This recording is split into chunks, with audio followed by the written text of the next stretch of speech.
Viral হলো এখন মুশারি ভাঙা, বিষয়টা কি চোখে দেখছেন এবং কি বলবেন? ব্যাপারটা হচ্ছে এত মিম তৈরি করছে, কিভাবে বলতে পারি। প্রথমেই বলি আমাদের এটা অফিসিয়াল কোনো স্ট্রং না, ফলে এই যাদের সাথে যে আইএসএফ তৈরি করছে এরকম কোনো ব্যাপার নয়। মানুষ আবেগে এগুলো তৈরি করছে এবং সাধারণ মানুষ এটা গ্রহণ করছে। এখন সাধারণ মানুষ থেকে শুরু করে উচ্চবিত্ত, মধ্যবিত্ত, শিক্ষিত সমাজ এখন সবাই পশ্চিমবাংলার গণ্ডি বাড়িয়ে, রাজ্যের গণ্ডি পেরিয়ে, দেশের গণ্ডি পেরিয়ে এখন আন্তর্জাতিক স্তরে গানটা পৌঁছে গেছে। দেখছিলাম কানাডাতে একজন ভদ্রলোক এটা ভিডিও করে পোস্ট করেছে। ব্যাপারটা হচ্ছে আমি সরকার সাহেবকে শুধু মাস্টার হবে না, উনি একজন একটা মমতা ব্যানার্জি ঘোষিত একজন criminal, sorry national human rights commission ঘোষিত তিনি একজন ক্রিমিনাল, মমতা ব্যানার্জি ঘোষিত একজন বোমবাদক। আপনি একজন প্রার্থী, আপনার অন্য প্রার্থীর প্রতি একটা সহনশীলতা থাকবে, 100% আছে। কিন্তু একজন মাতসুর বলে আমি অভদ্রমূলক শব্দ বলতে পারবেন না একটা করে আমি খরচ করেছি আমার রাজনৈতিক কেরিয়ার। দ্বিতীয় কথা হচ্ছে সরকার সাহেব যখন রাস্তা দিয়ে যায়, কেউ যদি ওনাকে চোর বলে ডাকে তারও দায়িত্ব নাকি আমার ঘাড়ে বর্তায়। মানে সরকার সাহেব আইএসএফ বা নওশাদ ফোবিয়াতে ভুগছে, যা হয় সবই নাকি নওশাদ বা আইএসএফ, সেটা আমি কি করতে পারি? সাধারণ মানুষের বাক স্বাধীনতা থাকতে পারি না।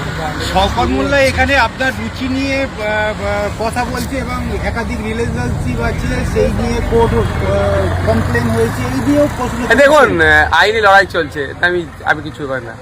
আইনি লড়াই চলছে, কোর্টের বুঝে নেবো। নওশাদ ভাই, আপনার যে গানটা শুরু হচ্ছে সেখানে প্রথমেই শুরু হচ্ছে নটোরিয়াস ক্রিমিনাল, তারপরে মাতচোর মৌখালি গাঁজাখোর। এই যে পুরো বিষয়টা আপনাদের কর্মীরা নাচ করছেন, ওই যে প্রশ্নটা করলো, কোথাও কিন্তু প্রতিপক্ষ আমি অন স্টেজ বলতে শুনেছেন দেখুন, আমি বিলোদা বেল্ট কোনোদিন আমাকে অ্যাটাক করতে দেখেছেন? কোনোদিন দেখেছেন? দেখাতে পারবেন না, বিলোদা বেল্ট অ্যাটাক করি না। দ্বিতীয় হচ্ছে আপনারাই দেখেছেন আমি স্টেজে উঠে তাড়া দিই যে ডিজেটি যে এই ধরনের হইলোর করা বারুদে, আপনারা দেখেছেন, আপনারা অনেকে দেখিয়েছেন। সুতরাং এর সাথে আমাদেরকে যারা কানেক্ট করতে চাইছে তারা ভুল করছে।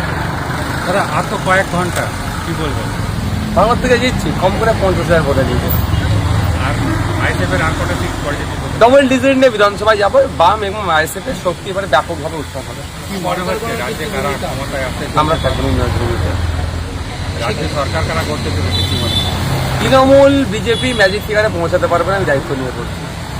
বিজেপি বুথ এজেন্ট খুঁজে পায়নি, আর তৃণমূল বুথ এজেন্ট দিল। মানুষ এত ফেয়ার ইলেকশন হয়েছে, এই প্রতিষ্ঠান বিরোধী যা ভাব হয়েছে, তৃণমূলকে আর পাত্তা দিচ্ছে না মানুষ।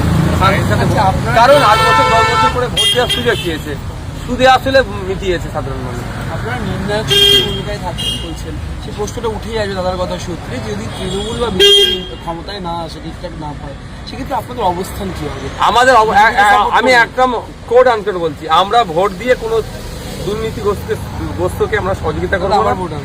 আমরা ভোট দিয়ে কোনো সাম্প্রদায়িক শক্তিকে সহযোগিতা করবো। ভোট মিনস প্রার্থী সমর্থন দিয়ে জিতা বিধায়কদের, এইটা আমাদের অবস্থান ক্লিয়ার। অন্যরকম পরিস্থিতি, সে পরিস্থিতি জানে, তার জন্য সংবিধান আছে, সুপ্রিম কোর্ট আছে, নিয়ম কানুন আছে। ভাঙড় মানে সবসময় সংবাদ শিরোনামে থাকে পোস্টফুল ভায়োলেন্স, ভাঙড়ে যদি হয় দায় নেবে? আইএসএফ যুক্তরাকে দায় আমার ঘাড়ে করতে হবে। ভালো আছেন? ঠিক আছে। আমি আপনাদের বলি, আমরা কোনোদিন হিংসাতে বিশ্বাস করি। হিংসা দিয়ে হিংসাকে দমানো যায় না, ভালোবাসাতে হিংসাকে দমানো যায় না। আপনারা দেখুন তো, এই ভোট পিরিয়ডে কত আমরা মারপিট কেস খেয়েছি, আমরা দেখেছি, বলতে পারি আমরা কাউন্টার অ্যাটাকে দিয়েছি। আমরা সেলফ ডিফেন্সে বিশ্বাস করি, এটুকু বলে